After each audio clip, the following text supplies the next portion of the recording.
Throughout the years, many people have doubted Jeff Bezos and Amazon.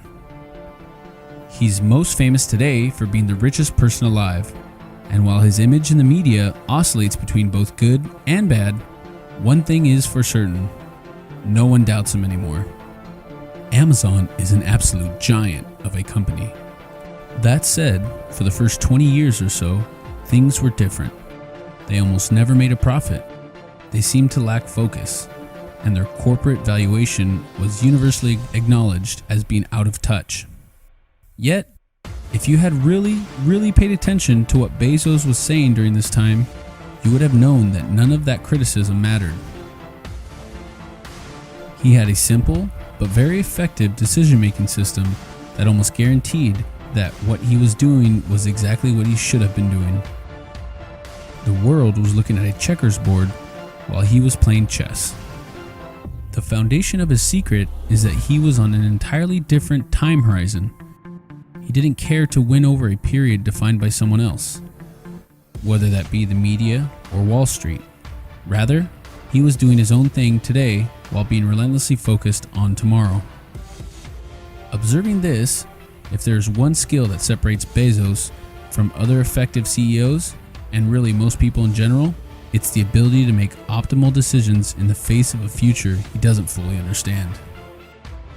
Most of us have to make similar decisions all the time, and these decisions are incredibly important, and their consequences can ripple for decades.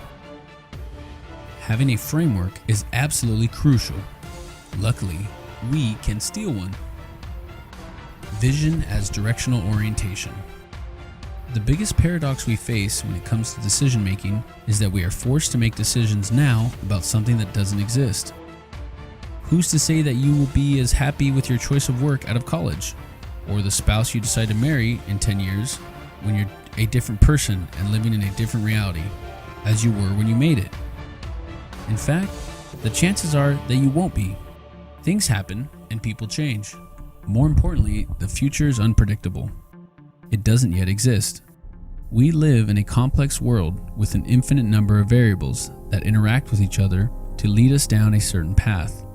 And because of that fact, there is a broad distribution of probabilistic outcomes that can occur.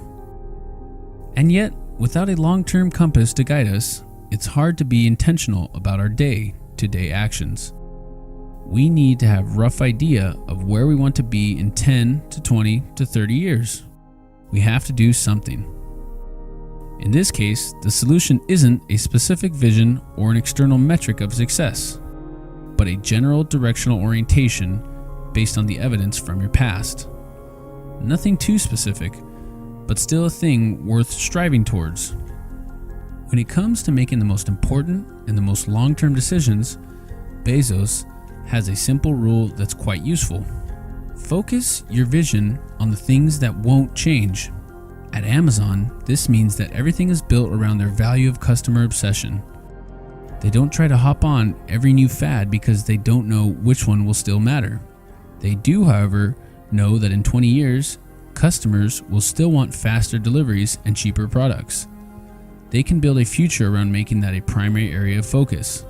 Similarly, if you're 30 years old, you may not be able to say exactly how your personal taste will evolve tomorrow.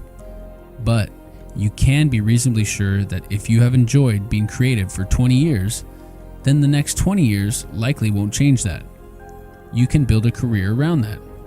Having a long-term focus gives you more control over the product of your actions, but that doesn't matter if you don't have a stable orientation. The only way to get one is to determine what part of you will remain intact.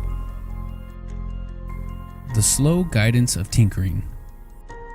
Once a directional orientation is decided, the focus turns closer to home. You have to actually figure out the steps you need to take to get there. The problem at this point is that if your directional orientation isn't overly specific, it shouldn't be. And if it's a long way out, as it should be, then it's hard to work backwards to determine clear day-to-day steps of action. On top of that, it can be impossible to know where exactly to start. It's easy to decide that you want to be remembered as a great artist in 30 years, but how do you decide what kind or the details of how you're going to improve? The answer is surprisingly simple. Test and then drop. Tinker and then build. Many people make the mistake early on in the lifetime of a big decision to take one path and stick to it. That's generally not optimal because, again, it's difficult to know what exactly you need or like until you have it. What you really want is to explore many different paths and then experiment with each of them. If something is working, keep doing more of it. If it leads to failure, use that failure as an information point to rule out options. This is how you harness both the benefit of strategy and serendipity at the same time. While Amazon's core value has always been customer obsession, they know that they can get there through various means. And although they began by selling books and then other retail items, they also made sure to experiment and explore in other avenues, like cloud computing, branded hardware, etc. Today, a significant portion of their revenue and much of their profitability actually comes from seemingly random bets like cloud computing.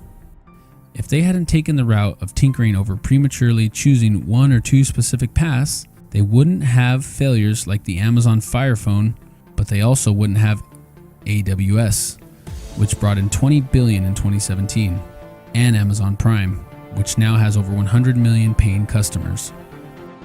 Because the future is unpredictable, in the short term, tinkering provides the optionality to explore the many different paths to see which one works as things play out in real time, rather than via unreliable predictions.